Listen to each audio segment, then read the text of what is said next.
les écoles, les collèges, les lycées et les universités seront fermés.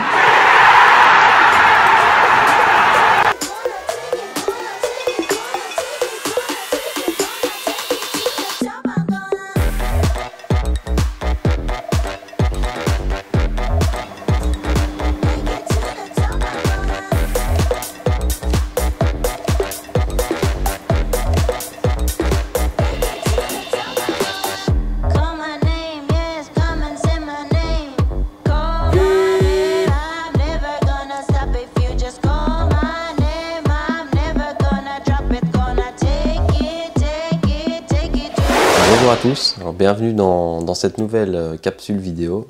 Les conditions de coronavirus nous obligent donc à changer un petit peu nos méthodes d'enseignement.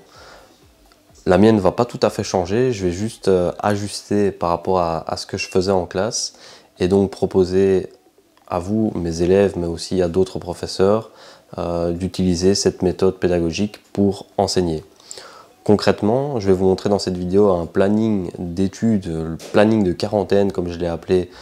Vu qu'on est à la maison, il faut quand même, on ne peut pas enseigner de la nouvelle matière, mais il faut quand même maintenir les savoirs, renforcer les savoirs et les savoir-faire déjà acquis par nos élèves. Alors comme vous l'avez vu dans cette petite intro, la quarantaine va bien sûr commencer magnifiquement bien pour les élèves, entre PlayStation, Netflix, séries, etc.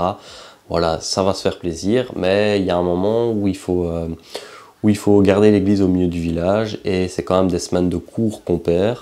Donc il est utile pour moi de renforcer, de donner des solutions pour travailler à la maison, histoire de ne pas être dépassé en fin d'année. Alors il est évident que les examens seront bien sûr adaptés et qu'on ne peut pas donner de nouvelles matières via des capsules vidéo, via des liens internet, etc.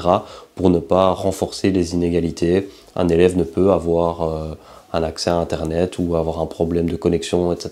et on ne peut pas punir cet élève pour ça. Du coup, ce que je compte faire, c'est plutôt vous donner quelques astuces, quelques méthodes à utiliser, semblables au blocus par exemple pour les universitaires. Après, le planning est bien sûr beaucoup plus allégé qu'un planning de cours, donc il s'agit de maintenir des savoirs et des savoir-faire et éventuellement de prendre de l'avance sur la matière de juin. Pourquoi pas en réalisant des synthèses d'une manière différente sur les notions qui seront abordées au mois de juin et qui ont déjà été abordées en classe.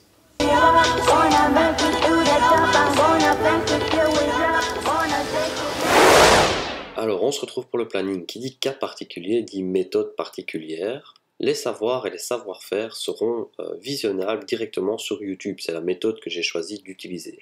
Les exercices seront directement intercalés dans les vidéos où je laisserai un temps de pause ou seront rajoutés via des feuilles téléchargeables directement sur mon site internet.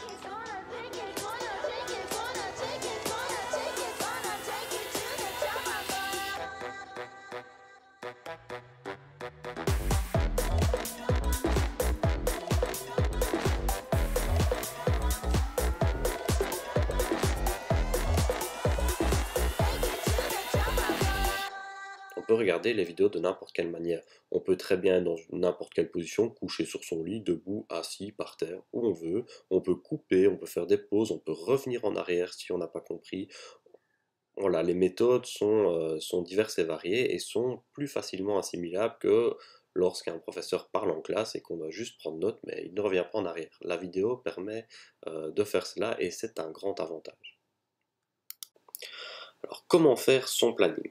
Il est intéressant de suivre quelques étapes. Dans un premier temps, on décide du nombre d'heures allouées à l'étude par jour. Alors la méthode 8-8-8, 8 heures d'études, 8 heures de sommeil, 8 heures de pause, est souvent utilisée pour les universitaires et les blocus universitaires. Maintenant, si on se limitait déjà à une méthode 6-9-9, ce serait déjà pas mal, voire déjà optimiste pour un travail solitaire à la maison.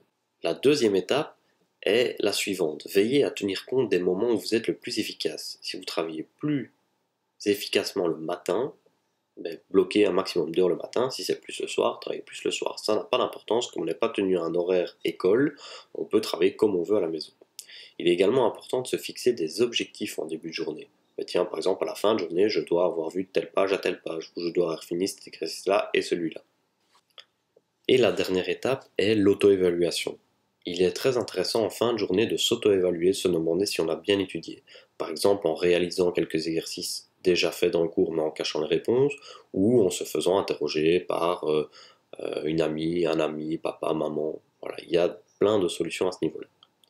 Alors les pauses sont également très très importantes. Il est recommandé de faire des pauses si on bloque de la matière, on étudie vraiment de l'étude pure et dure, de faire une pause toutes les 30 minutes.